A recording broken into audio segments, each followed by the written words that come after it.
témoignages sur Ewen Life sont basés sur des expériences personnelles. Ce ne sont ni des recommandations médicales, ni des recommandations administratives. Donc bonjour, je m'appelle Thérèse, j'ai eu la maladie de Cushing et j'ai voulu partager mon témoignage pour permettre à d'autres personnes, de se reconnaître dans cette maladie rare et d'être diagnostiquées.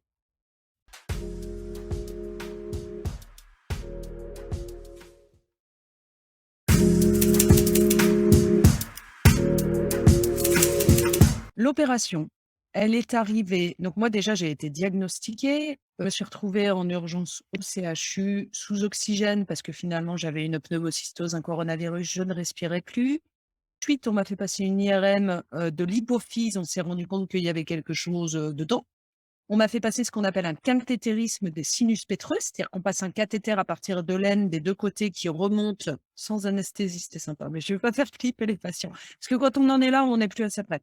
Voilà, qui va aller faire des prélèvements là-haut pour vérifier que c'est bien, une petite tumeur parce que la tumeur est petite comme donc il fallait vérifier ça. C'était bien de la maladie de Cushing. Les 75 des cas où il y a une tumeur à l'hypophyse. Là, c'est un moment de soulagement. Tout le monde est content, les médecins moi aussi. «Oh super, j'ai un adénome là-haut». Parce qu'en fait, Ouais. au moins on a une explication, c'est ça, on apprend en plus que c'est opérable et ça, c'est quand même une super nouvelle. Derrière, moi, il a fallu attendre pour m'opérer parce que mon corps était trop fragile. Donc j'ai été sous très forte dose d'antibiotiques pendant 2 mois ou 2 mois et demi, quelque chose comme ça et après dès qu'ils ont pu, ils m'ont opérée. Comment se passe l'opération? C'est, une opération qui est pas si longue, qui dure peut-être, 1 ou 2 heures où, on n'ouvre plus le crâne, hein. Depuis 20 ans, on n'ouvre plus le crâne, hein. On passe par les narines, on casse la cloison nasale et franchement, quand on a la maladie de Cushing, quand on a eu tant d'errance médicale, c'est vraiment une délivrance. Moi, je sautais de joie, hein. J'avais une personne, dans ma chambre à côté de moi qui se faisait opérer, d'un truc, c'est vraiment moins grave, c'est pas pour, dédramatiser, mais vraiment qui était en larmes et moi j'étais là: «Ouais, mais non, tout va bien!»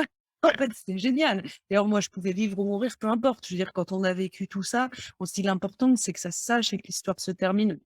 Donc l'opération, c'est pas vraiment le problème. Au contraire, je pense qu'il faut y aller positivement, il faut le voir comme une délivrance. À un moment, le chirurgien, le neurochirurgien, c'est son métier. Et en plus de ça, effectivement, il n'y a même pas de cicatrice que passe par la narine, ils cassent la cloison nasale, ils vont directement dans l'hypophyse, tout est robotisé, hein, il est sur son ordinateur. Il va retirer tout ce qu'il peut de l'adénome, espérons qu'il retire tout. Et après, voilà, après on est opéré. Ce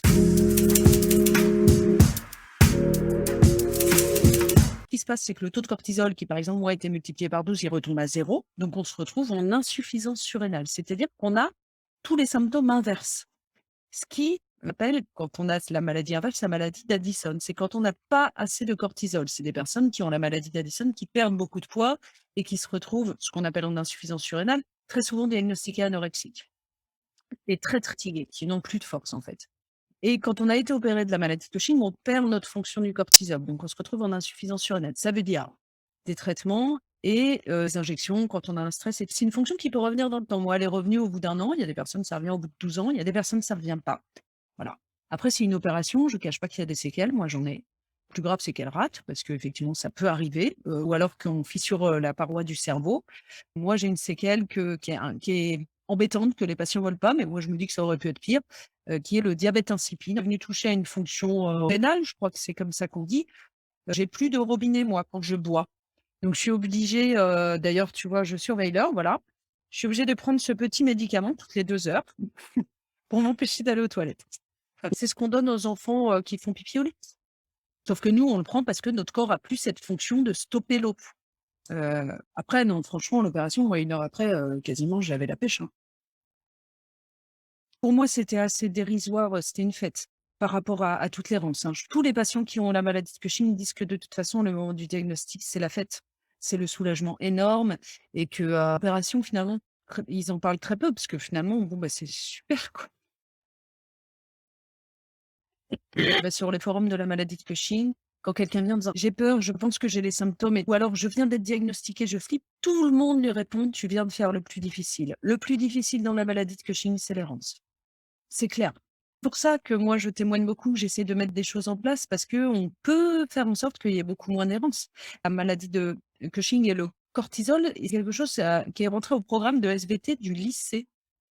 Donc Excellent. vidéo avec des patients pour pouvoir l'envoyer à tous les profs qui puisse avoir un support parce qu'il existait même pas de support, quoi. Et ça, c'est une première très bonne nouvelle. Ça a été quand même un sujet de bac blanc, l'année dernière. Donc ça serait super que ce soit, encore plus étudié en médecine. Après, on sait bien qu'en médecine, ils ont un paquet de choses à étudier. Mais ce qui me paraît très important, c'est que ce soit étudié en psychiatrie. Mais vraiment parce que tous les patients, mais quasiment tous, à part peut-être ceux qui sont diagnostiqués en un an, passent par la case psychiatre. Heureusement, ils sont pas tous internés comme moi, mais il y en a. Par contre, ils passent tous par les psychiatres. À partir du moment où on a opéré, les 5 ans, de reconstruction après une opération de la maladie de Cushing sont très peu pris en compte, mais même par les médecins. C'est-à-dire qu'on a 5 ans, on le sait, il faut 5 ans pour que notre corps et notre, mental et tout remettent en place et personne ne le prend en compte. On est un peu, on se retrouve à nouveau tout seul, tu vois? Il y a le moment de: «Je suis diagnostiqué, je suis opéré, super, ça y est, tout est reconnu» et après il y a les 5 ans où on se rend compte toutes les étapes par lesquelles on passe et où on peut retomber dans cet isolement. Alors plus de soi, parce qu'on se retrouve, parce que le corps se remet et qu'on se retrouve, mais des autres qui comprennent pas pourquoi, bah, ça y est, on considère que c'est dormi, mais un corps, il met du temps à se remettre. Je veux dire, sevrer de doses de cortisol pendant des années, ça met du temps. Il y a même des études qui montrent qu'a priori, il y a une base, même après une maladie de Cushing, si ça dure trop longtemps, on reste dépressif à vie. Évidemment qu'il y a des séquelles et puis moi, personne n'a jamais pris en compte le fait, de tous les traitements que j'avais pris, psychiatriques, quoi et les conséquences que ça va avoir. Et ça, j'ai perdu 40 kilos en un an, ça a eu des conséquences, j'ai un rein qui est trop bas, je me suis retrouvée quand même en béquille, j'ai failli être en fauteuil après l'opération parce que j'avais tellement perdu de muscle que je pouvais plus marcher.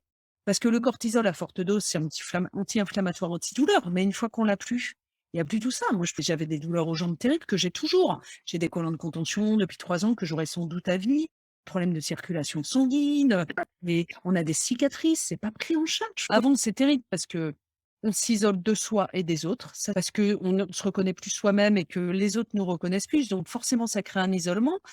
Mais après, il y a quand même c'est assez incroyable de se remettre de quelque chose comme ça. On m'a même pas proposé un psychologue, quoi, on m'a proposé un suivi psychiatrique après mon opération, c'est pas mal quand même.